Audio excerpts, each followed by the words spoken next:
Hello students. So it's time to start a new chapter in the process of reconstitution, right? We know that there are various types of reconstitution.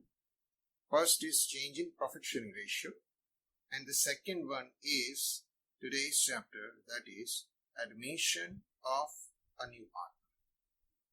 So in a firm, when a new partner is going to be admitted, there are various things may take place, right? Now what are these things are? Let us understand them. Okay. So first of all, admission means a new partner joins your business, right? Now what are the reasons behind it? Okay. So let us understand them, that the reasons why we need to admit a new partner in a firm. Okay. Here you are given the reasons. Number one, when the continuing firm needs additional capital. माने जो firm चल रही है उसको additional capital की requirement है, तो हर partner की खुद की एक लिमिटेशन है, उससे ज्यादा कैपिटल इन्वेस्ट करना किसी के लिए थोड़ा तकलीफदायी है. It's not that easy. तो आपको फंड ज्यादा चाहिए लेकिन आपके पास नहीं है, तो आप किसी और को पार्टनर बनाओ, उसके फंड का इस्तेमाल करो. ठीक है. The second is when the continuing firm requires additional managerial ability. जैसे पैसे की जरूरत है वैसे मैनेजरियल स्किल की भी जरूरत है, क्योंकि बिजनेस को मैनेज करने के लिए मैनेजर जितना काम करेगा मालिक उससे कई गुना ज्यादा करेगा. Honour is honour, right? तो मैनेजरियल एबिलिटी की हमें जरूरत है कि भी अब 2 लोग या 3 लोग जो भी काम कर रहे हैं, बिजनेस इतना बढ़ रहा है इतनी तेजी से कि अब 2 लोग 3 लोग जो है वो पूरे नहीं हो रहे हर काम के लिए, right? We can't cope up, so we need additional person. ठीक है. When any continuing partner retires or dies, ये भी हो सकता है कि भाई 2 या 3 लोग काम कर रहे हो और एक इंसान जो है या तो वो रिटायर हो जाता है ड्यू टू एज, या फिर वो दुनिया से रिटायर हो जाता है, माने उनकी डेथ हो जाती है. ऐसा कुछ भी हो सकता है. Life is uncertain, right? We know that. तो इस सिचुएशन में, इस सूरत में हमें किसी इंसान की जरूरत है जो कि एक ऑनर के रूप में काम करे, right? So we need an additional partner. Then, when skilled and efficient employees of the firm need to continue in the firm, therefore is admitted by the firm as a partner. मतलब कोई skilled employee है, उसकी skill का हमें इस्तेमाल करना है, ये आप ज्वाइन कर लो, तो skilled employee को हम as a partner उसे एक पार्टनरशिप ऑफर करें कि आप इस फर्म को ज्वाइन करो, हम आपको परसेंटेज देंगे. उसके पास स्किल है, हम उसको जाने देना नहीं चाहते. We want him to continue with our firm, and he doesn't have that much courage, or sometimes he has courage, so we motivate him. Sometimes he doesn't have courage, so we give him some guaranteed amount, right? What we have seen now in that first chapter of that chapter of partnership account, in that we have seen that point, it's guaranteed profit. तो यहाँ पे percentage हम उसे offer कर सकते हैं with investment, without investment, as he wishes. The last is for the distribution of risk of a partnership firm. ये भी हो सकता है कि भाई अकेले हम हैं तो हमारी रिस्क बेयरिंग एबिलिटी जो है उसकी एक लिमिटेशन है. हर कोई इंसान एक लिमिट से ज्यादा रिस्क बेयर नहीं कर सकता, लेकिन अगर पार्टनर्स हैं तो रिस्क भी सब में डिवाइड होता है. जैसे प्रॉफिट डिवाइड होता है, एक्सपेंस डिवाइड होता है, हर तरीके से वैसे ही रिस्क भी डिवाइड हो जाता है. So if we are together we can better work, something like that. तो उस तरीके से हमें बड़ा रिस्क लेना है, राइट? तो उसकी वजह से हम किसी और को एज अ पार्टनर एडमिट करेंगे तो हम ज्यादा बड़ा रिस्क ले पाएंगे, ज्यादा जोखिम उठा पाएंगे. ठीक है. लेकिन उससे ज्यादा फायदा भी फर्म को होगा, ये भी है, राइट? तो इस सिचुएशन में अकाउंटिंग पॉइंट ऑफ व्यू से अगर हम देखें, ये तो हमने थियरी बेस्ड देखा कि हम क्यों किसी पार्टनर को, किसी इंसान को पार्टनर बनाना चाहते हैं हमारी फर्म में, राइट? लेकिन हम अकाउंटिंग पॉइंट ऑफ व्यू से देखें तो कौन कौन सी चीज इससे अफेक्ट होगी. Let us understand that first. So the time of admission of a new partner, following adjustments are required to be made. तो अकाउंटिंग पॉइंट ऑफ व्यू से अगर हम देखें तो हमें क्या करना. सबसे पहला, calculation of new profit and loss sharing ratio. Old partner sacrificing ratio, माने हम नया रेशियो फाइंड करेंगे। नए पार्टनर्स में या कोई एक या दो नए पार्टनर आते हैं तो profit ratio, profit sharing ratio बदल जाता है, right? तो वो क्या होगा, ठीक है। और दूसरी बात, अगर कोई नया पार्टनर आता है तो पुराने पार्टनर्स हैं जो वो अपने शेयर में से उसे कुछ देते हैं, so in a way it's a sacrifice ratio. मतलब पहले 2 पार्ट हो रहे थे प्रॉफिट के, आज 3 हो रहे हैं। So earlier it used to be divided by 2, now it is divided by 3। अगर हम इक्वल प्रोपोर्शन ऐसे ही देख लें, 3 लोगों के बीच बटेगा तो थोड़ा कम आएगा ना, राइट। आप सोच लो, 2 फ्रेंड हैं, बैठे हैं, पिज्जा खा रहे हैं मान लीजिए, right.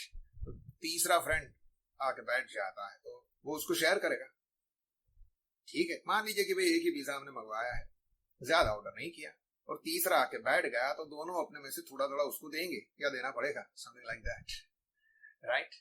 So that is nothing but a sacrifice ना, आप अपने हिस्से में से उसे कुछ देते हो। सो यहाँ पे सैक्रिफाइस वो बात है, right. Whenever there is admission in normal case you will find sacrifice. Now accounting effects relating to goodwill. Goodwill is an important part. In the earlier chapter we have seen how to calculate goodwill. In this chapter we will write how to enter the goodwill in a book. Now calculations enter many.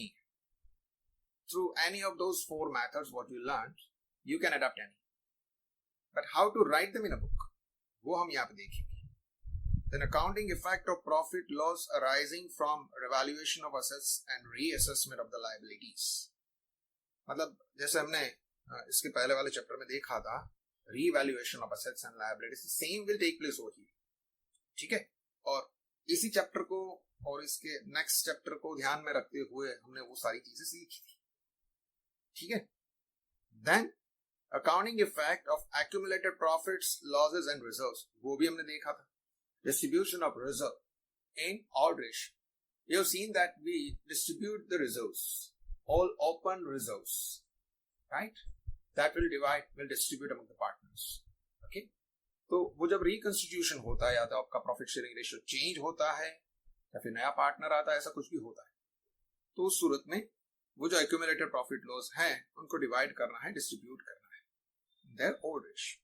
The last is adjustment of change in capital if required. कई बार ऐसा भी होता है कि भाई नया partner आता है तो उसकी कैपिटल को बेस में बना करके सारे फर्म की कैपिटल हम एडजस्ट करते हैं, या फिर ओल्ड पार्टनर है उसकी कैपिटल को बेस में बनाते हुए नए पार्टनर को कुछ लेके आना है, वो जो भी है। So that is adjustment related to capital. So here all the sums what you are going to learn in this chapter, they are divided into these parts. First we'll focus on sacrifice ratio or new profit sharing ratio sums, then we'll be focusing on treatment related to goodwill, then we'll be focusing on revaluation, then we'll be understanding this, and then it comes this. But at the end what happens?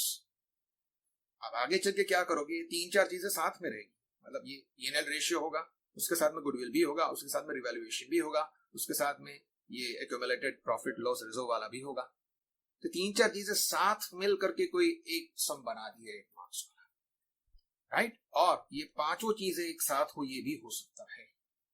So step by step we'll learn them and then we'll combine them. Fine. Now comes the very first step, that is change in profit sharing ratio. मतलब जब admission होता है तो सबसे पहले क्या होता है?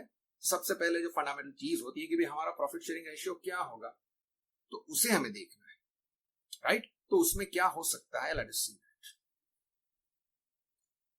तो calculation of a new profit sharing ratio and calculation of sacrifice ratio, माने नया प्रॉफिट शेयरिंग रेशियो क्या होगा और पुराने पार्टनर्स कितना गवाएंगे, how much do they lose, कितना वो गवाएंगे, ये दो चीजें कंबाइन होगी, ठीक है। वेरियस सिचुएशंस में हमको सम्स कैलकुलेट करने हैं, right. So the very first situation what you are given here in the sum is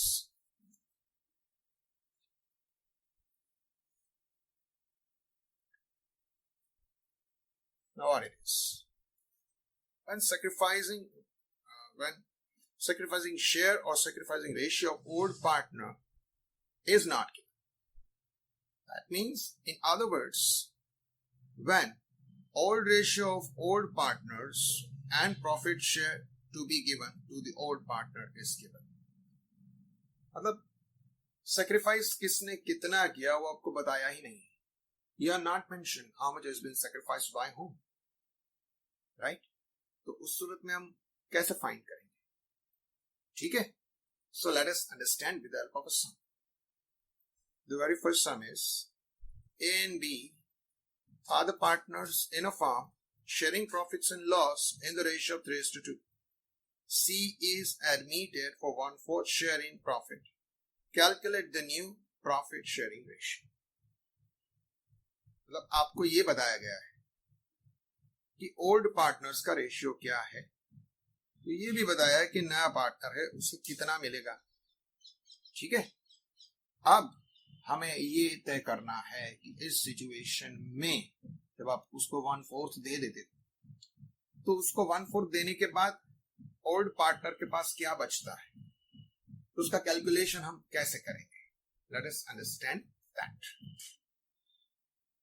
हम देखते हैं कि पार्टनर्स ए और बी, उनका ओल्ड रेशियो जो है 3:2 है. ठीक है. Now new partner C is admitted. New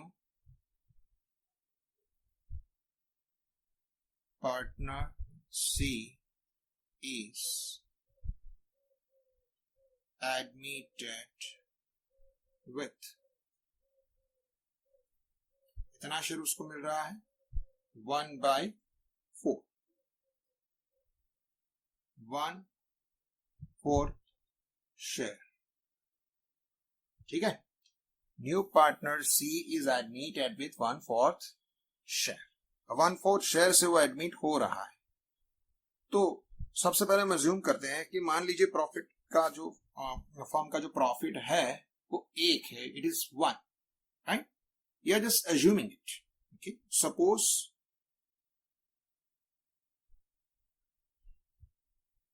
profit of the firm is 1. Assume करें प्रॉफिट इज 1. अब उसमें से हमें 1/4 तो सी को दे देना है. उसको देने के बाद जो बचता है उसे हम बोलेंगे रिमेनिंग प्रॉफिट. ठीक है. सो अभी हम क्या कहेंगे इसको, द रिमेनिंग प्रॉफिट.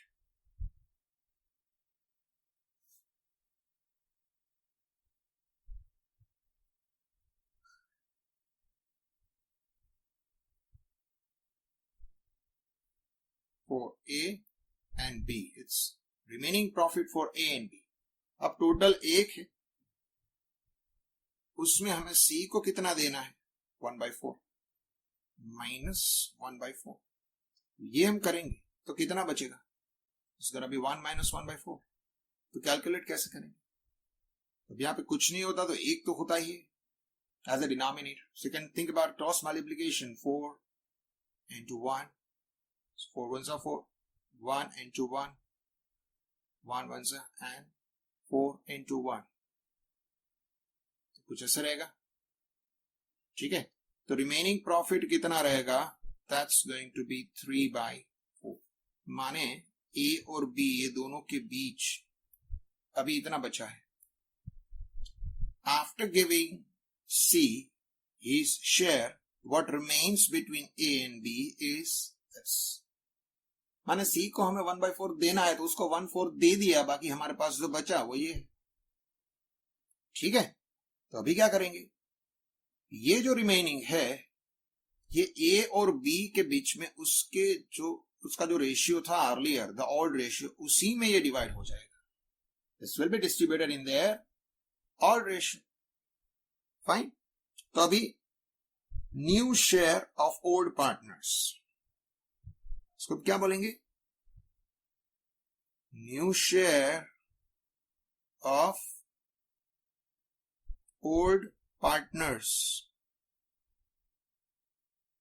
क्या होगा, is remaining profit into their old ratio, right.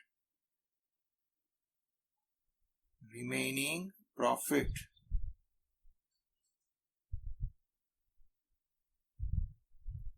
Into old ratio. ये होगी उसकी फॉर्मूला. दोनों पार्टनर्स का काम हम करेंगे, ठीक है।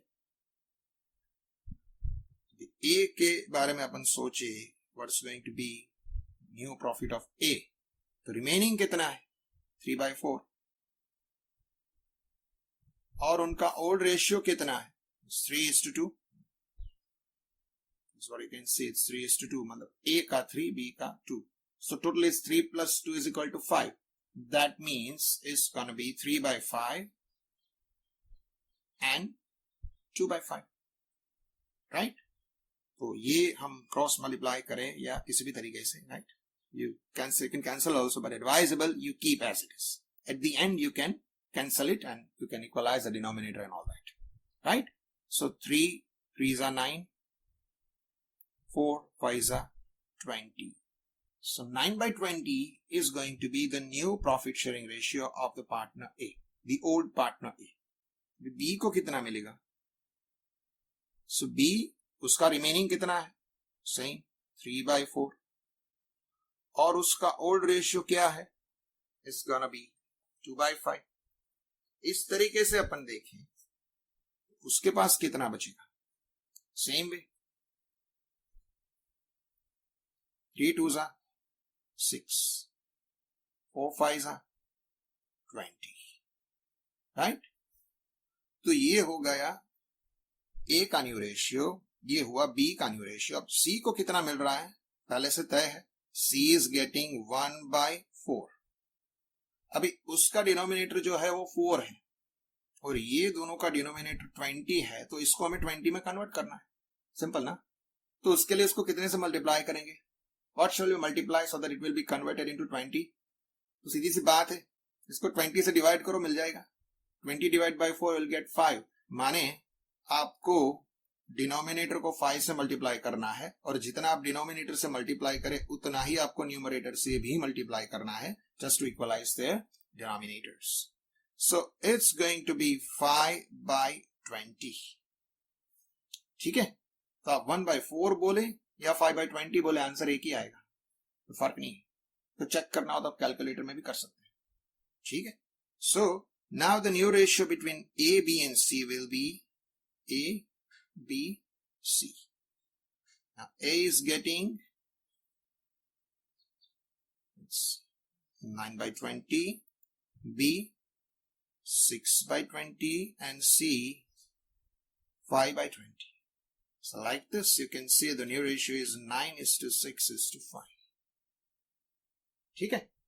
इस तरीके से हम ओल्ड पार्टनर्स का new ratio as well as new firm का न्यू रेशियो, जो भी आप कहें, तो फाइंड कर सकते हैं, right? Okay.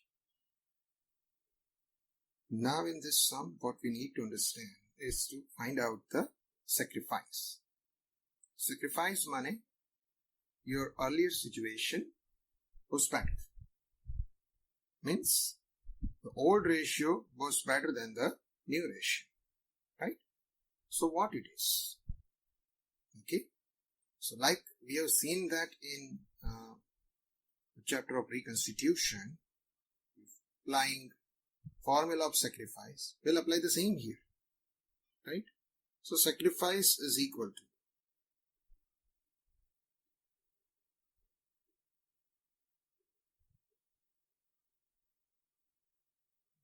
old ratio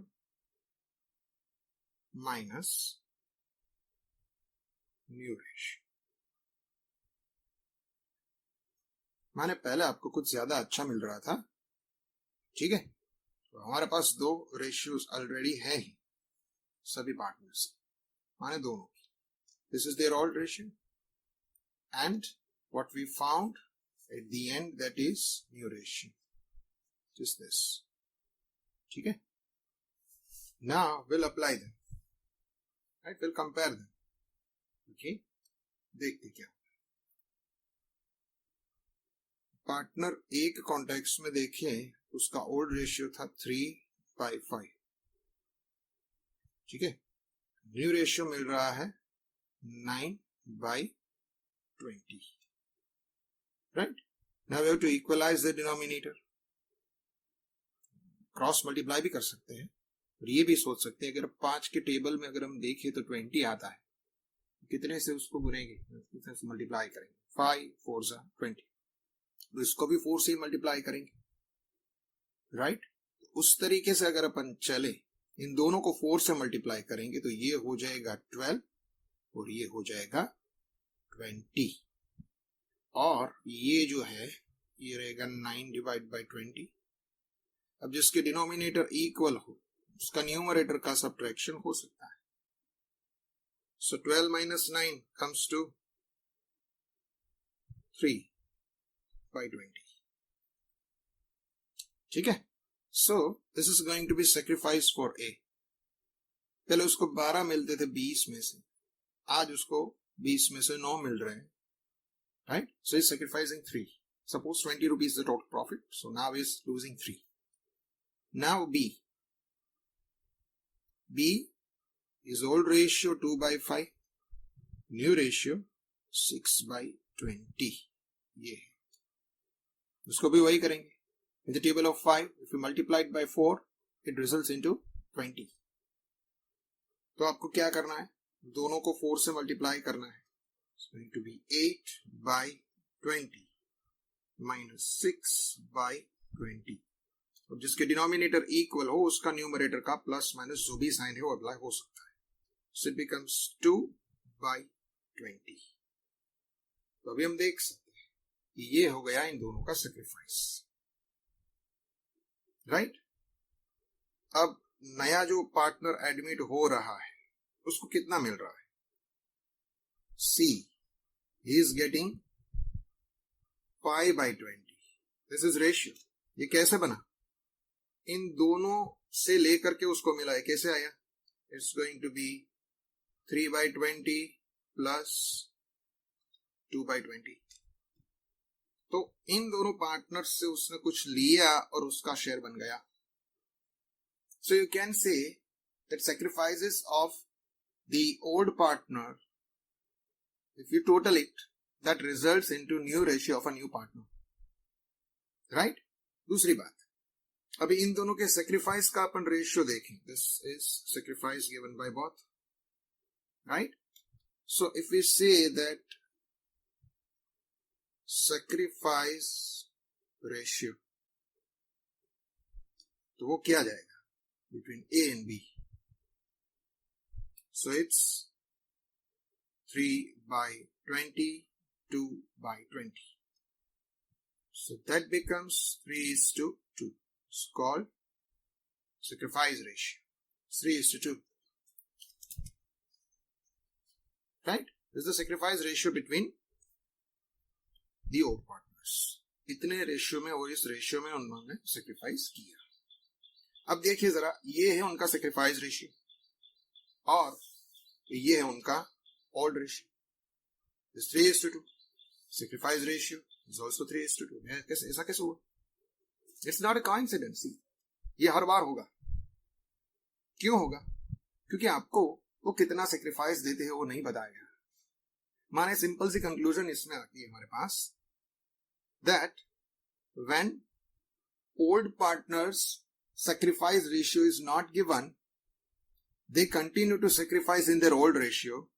Not only that, they continue to receive in also their old ratio. माने उन दोनों का रेशियो क्या है, अब उनका न्यू रेशियो क्या है, देखिए new ratio, right. New ratio of A B C क्या जाएगा, इट्स 9 by 20, 6 by 20, 5 by 20। जरा गौर से इन दोनों को ही देखिए, ये तो इनका रेशियो क्या है, it's 9:6। You can divide them by 3, 3:2। माने उनका अगर न्यू रेशियो देखे तो 3:2 है, उनका सेक्रीफाइस रेशियो देखे तो 3:2 है, उनका ओल्ड रेशियो देखे तो 3:2 है। समझ रहे आप बात? तो ये कैसे हुआ,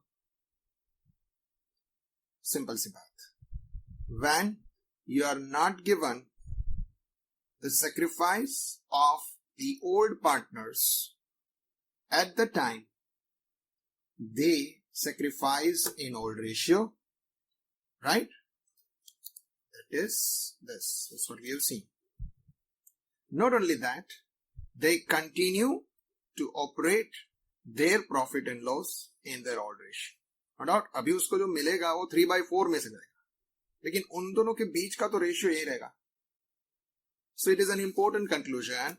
When sacrifice ratio is not given, the old partners continue to sacrifice in their old ratio as well as they continue to receive in their old ratio. Okay? And this conclusion will be very much helpful in calculation and giving effect of goodwill.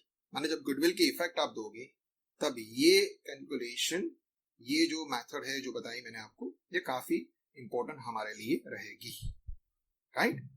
So when you are not given the new ratio, when you are not given the sacrifice ratio, in that case, the old ratio is equal to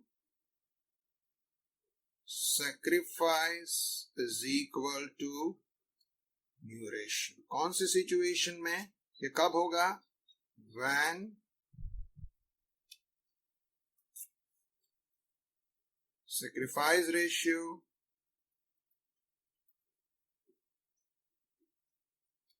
and new ratio are not given. कब apply होगा? जब आपको sacrifice के बारे में नहीं बताया गया, न्यू रेशियो के बारे में नहीं बताया गया कि क्या होगा न्यू रेशियो, तब ओल्ड पार्टनर्स का जो ओल्ड रेशियो होता है वही बन जाएगा उसका सेक्रीफाइस और वही बन जाएगा उसका new ratio. This is related to the old partners. Old ratio में तो ओल्ड पार्टनर ही रहेंगे. ठीक है, तो इस कंक्लूजन को अगर ध्यान में रख के अपन चलेंगे तो पहली मेथड बड़ी आसान है. राइट? ठीक है, आज के लिए इतना.